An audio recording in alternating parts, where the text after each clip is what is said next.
тъй като срещата ни е главно с родители, с които аз съм се запознала под една или друга форма, направили сме го като инициатива във връзка с договорености с училище, с директори и така, които искат да бъдат в полза на родителите. И много родители ме попитаха как продължаваме в работилницата след днешните уроци. Ами ето как продължаваме. Имаме 4 локации. Едната ни локация е в Младост, на метростанция Александър Малинов.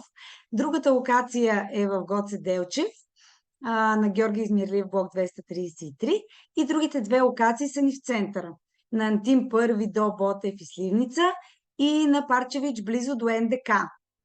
От долната страна, където е Раковска. Може да запишете децата си за пробни уроци. Голяма част от пробните уроци минаха. За тези родители, които са в срещата и са минали през пробните уроци, знаете. Надявам се на децата да им е харесало и както се разбрахме, ще очаквам с удоволствие вашата обратна връзка, каквато и да е тя във всеки спектър, за да можем да се развием. И другото, което е през годината стартираме, ще имаме задължително една уикенд група в събота.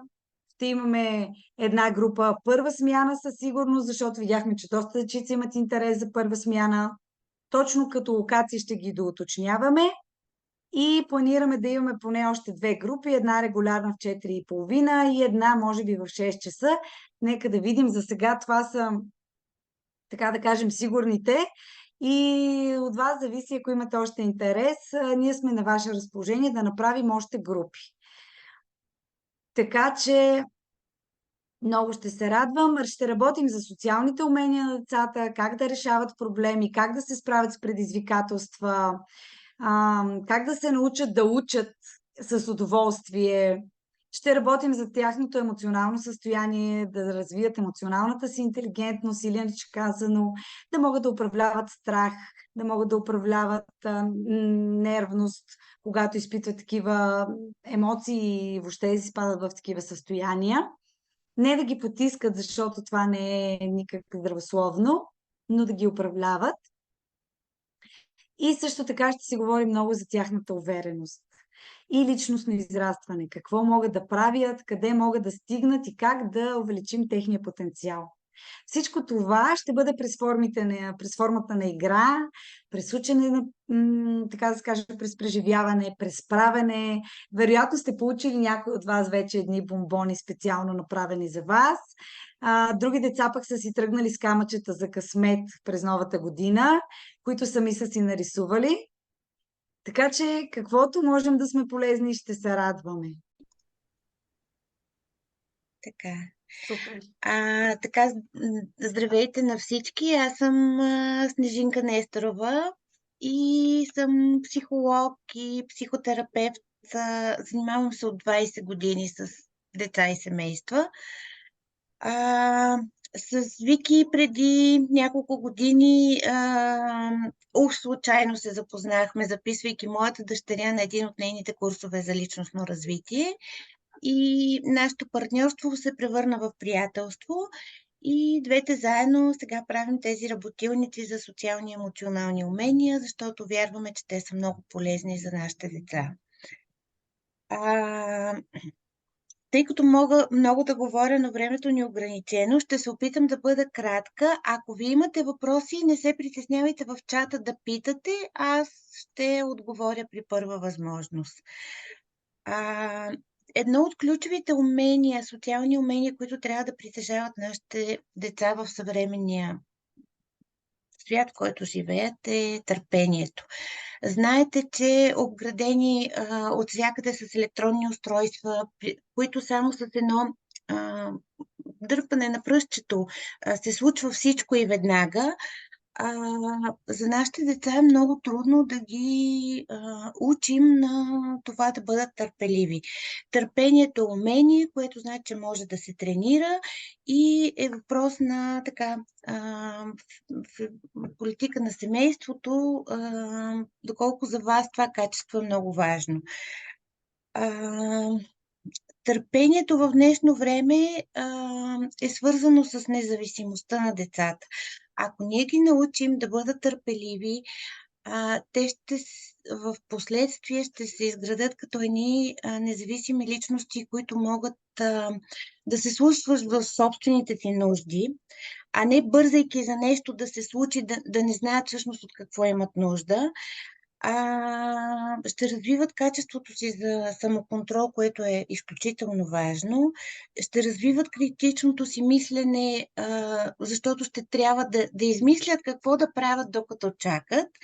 И за мен е едно от най-важните качества, които съвременният човек трябва да притежава, защото и ние възрастните също се бързаме за някакви, се искаме всичко веднага да ни се случи. Ако можем до обяд да сме забогатяли, да сме си свършили работата, да отслабнем веднага, да научим всичко по най-бързия начин, но всъщност знаете, че в реалния живот за всяко нещо трябва да се полагат усилия и трябва да имаме търпение за крайния резултат. Посяваме семенцето, за да порасне цвете или дърво и трябва търпение, за да си мине през всичките процеси. Сега аз мога да ви дам няколко примера как да тренирате търпението. Надявам се децата ви да са в близка възраст. Може би това трябваше да питам каква възраст са децата, за да знам какво точно. Слагам, че Понеже аз се Да. включвам, че децата са горе-долу на възраст между 8 и 12 годишни, Добре. защото знам какви родители са се регистрирали, Да. въпреки че в момента поради технически проблем, нали, не Мгм. могат да се включат активно, но ще изпратим записа на деца, на родители с деца между 8 и 12 години горе-долу. Да, добре, чудесно. А, Първо аз винаги съм така агитирала родителите да играят колкото се може повече с децата си. Чрез игрите. Дали ще на карти Уно, дали ще на табла, шах. В момента има и страхотни настолни игри, които са подходящи за всякакви възрасти. А, Игрите ни учат на много качества и едно от тях е и на търпението. Трябва да изчакаме реда си, някой път печелим, някой път губим, така че при всеки удобен случай играйте с децата си. В моето семейство сме въвели, когато дъщеря ми беше по-малка, тя вече е по-голяма тинейджърка и по-рядко се случва. Сега един път в месеца имаме вечер на игрите, но когато беше по-малка, това се случваше всяка седмица. Имахме вечер, в която редувахме се кой ще определя играта, за да е по-справедливо и игрите ни учат на търпение. Следваща тактика е когато детето поиска нещо от нас, в никакъв случай да не му отказваме, защото това му създава усещане на отхвърляне, но да удължим процеса на случване на нещото. Най-елементарно.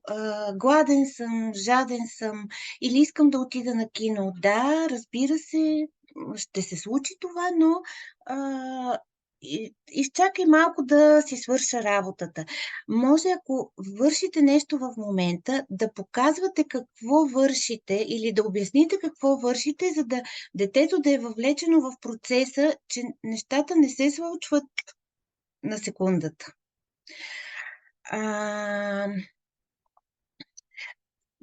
Също друга тактика е да не изпълнявате незабавно желанията им. Давайте им малко време да се борят за желанията си. Защото всичко получено на готово не ни носи тази наслада и удоволствие, ако трябва малко да се преборим за това, което искаме. Например, детето иска да отиде на кино и ние знаем, че ще го пуснем. Но не е задължително всеки път да казвате, окей, пускам те. Може да му дадете малко, малко ще си помисля, изчакай малко, нали, да говоря с баща ти, или не давайте веднага отговора. Вие може да го имате, но детето да не го разбира. Ако детето ви има проблем с търпението и се тръшка, реве, заплашва ви, манипулира, може да му давате алтернативи как да се справя, докато тренира търпението си. И най-добрият пример сме ние. Ако ние самите не проявяваме търпение, много трудно ще научим и собствените си деца. Така че наблюдавайте се. Ще се опитам да завърша с така един пример от моето детство. Моята баба, светла и памет, почваше да прави коледни сладки от 6 декември. И правеше много видове сладки и не ни даваше до Коледа да ги опитаме.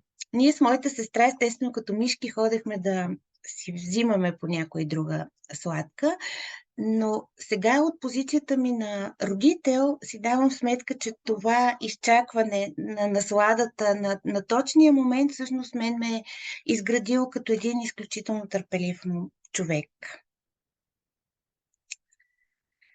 Така. И аз мисля до тук да приключа, за да оставя време и за Вики.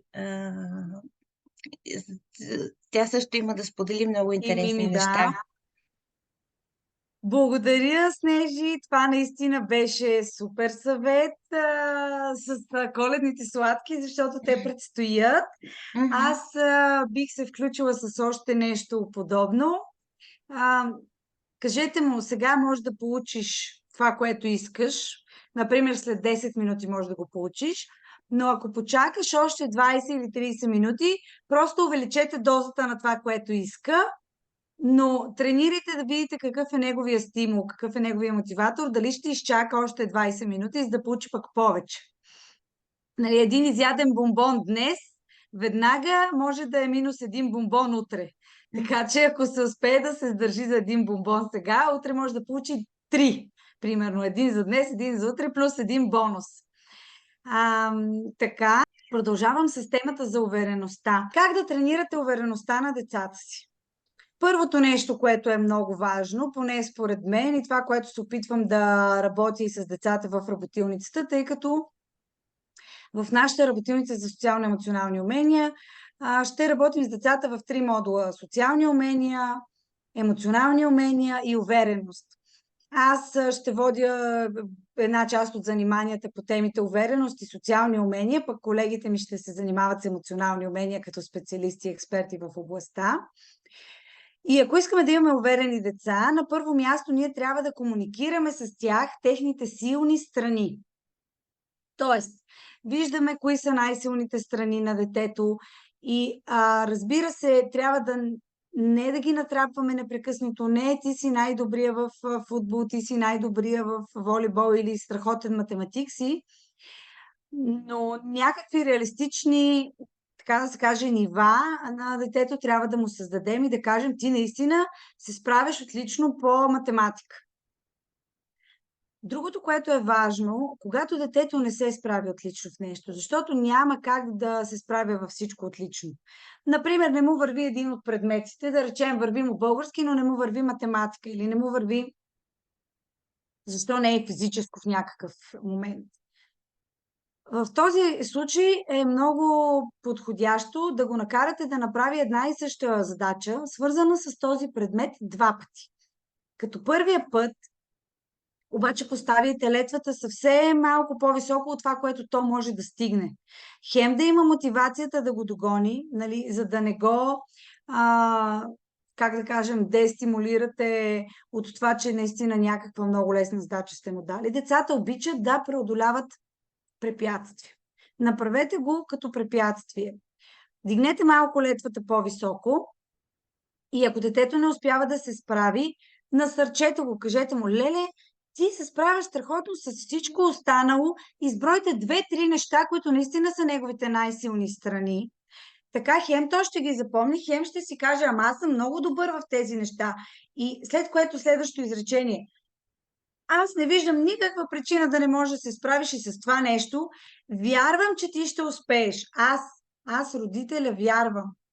Аз приятеля, вярвам. Аз човека, който отговаря за теб, аз ти вярвам. И аз разчитам на теб, че ти ще успееш. Защото ако ти не успееш, ние примерно зависим от теб по един или друг начин. След което, ако и втория път не успее да се справи задачата, тук вече ще ви стане малко по-трудно да го насърчите, защото обикновено неговия ентусиазъм вече е много намалял. Но задачата ви е да го накарате трети път и третия път може да го накарате. Гарантирам ти, че сега ще успееш. Убедена съм, вярвам, мога да се обзаложа, слагам бас за това, че ти ще успееш. И тогава детето осъзнава, че някой наистина му вярва и ако не успява, виждате, че има пак някаква трудност. Една идея свалете летвата, подбутнете целта към него, помогнете му да я стигне, но без то да ви вижда, без то да разбира, че всъщност благодарение на вас е стигнал тази цел. Защото ако види, има възможност да се демотивира. Но ако постигне целта си, макар и от третия път, първо това ще ви помогне да му тренирате търпението, второ това ще ви помогне да му тренирате как да кажа, упоритостта, защото не винаги нещата се получават от първия път. Може да му разкажете история за нещо, което вие не сте успявали да направите много дълго време. Голям, така да кажем, проблем в представите на децата е, че ние сме по-добри от тях. Ама нормално е да сме по-добри, защото сме 20-30 години по-големи, с повече житейски опит, с повече битки извървяни, с повече, така да кажем, цели достигнати и с повече препятствия прескочени. Затова на детето трябва да му обясните, че то всъщност за неговото ниво, за неговата възраст, то се справи отлично, ако наистина е така. А ако не се справя отлично, Мими също ще се включи, надявам се, след малко. Ако не, аз ще кажа какво тя имаше да ви казва, тъй като сме съгласували нещата, за да не се повтаряме. Но има начини, по които да му кажете, виж, тук не се представяш много добре, но ти можеш да успееш. И е много важно това огледало, да му кажете на детето, виж, погледни се в огледалото.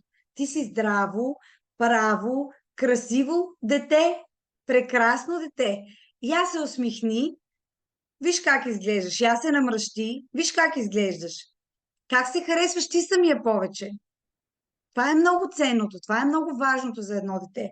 Да се види то и да види, че когато застанете вие до него на огледалото и го гледате с една любов безгранична, каквато е майчина, бащина любов, и то трябва да усети вашата подкрепа. Това е наистина много ценно. Виждам, че така да се каже, Мими не успява да се включи и докато опита да се включи отново, да попитам тези, които ни чувате, имате ли въпроси за увереността и за търпението, които засегнахме? Снежи, ако имате въпроси към нея, може да отговори, както и аз.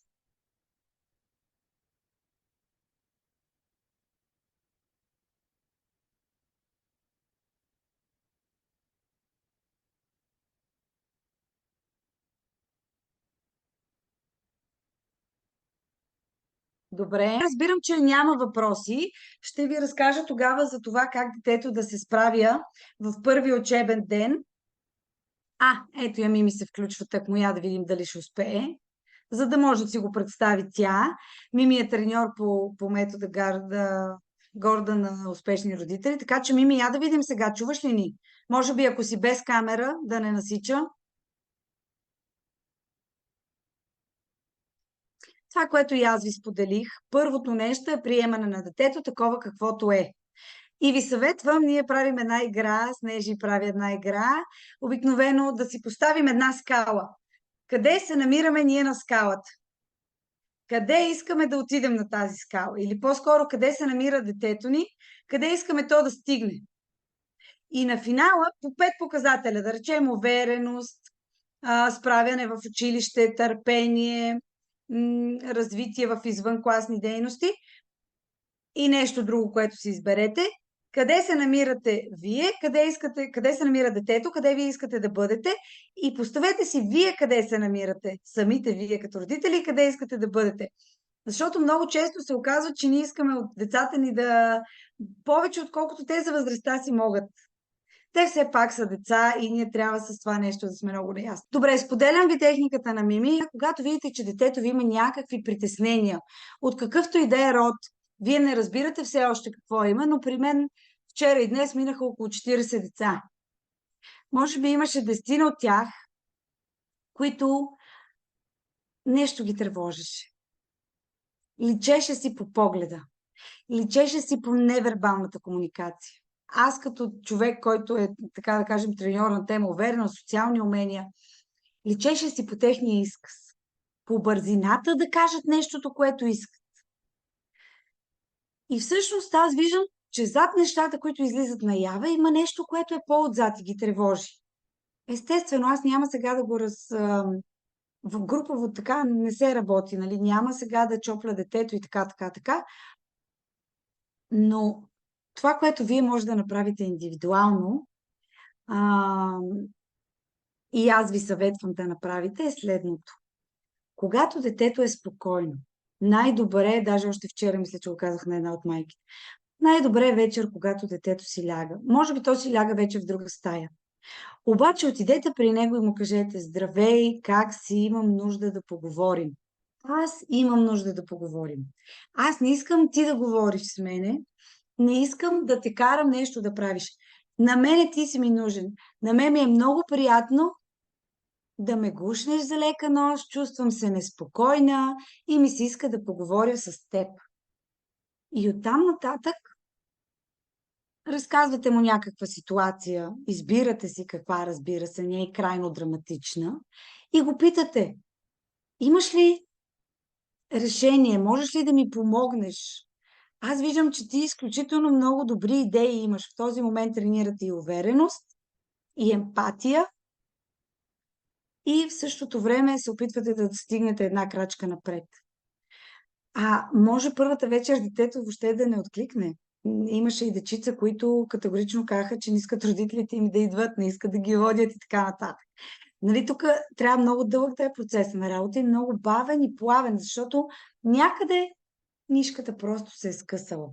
Но ако сте близко и имате по-близки взаимоотношения,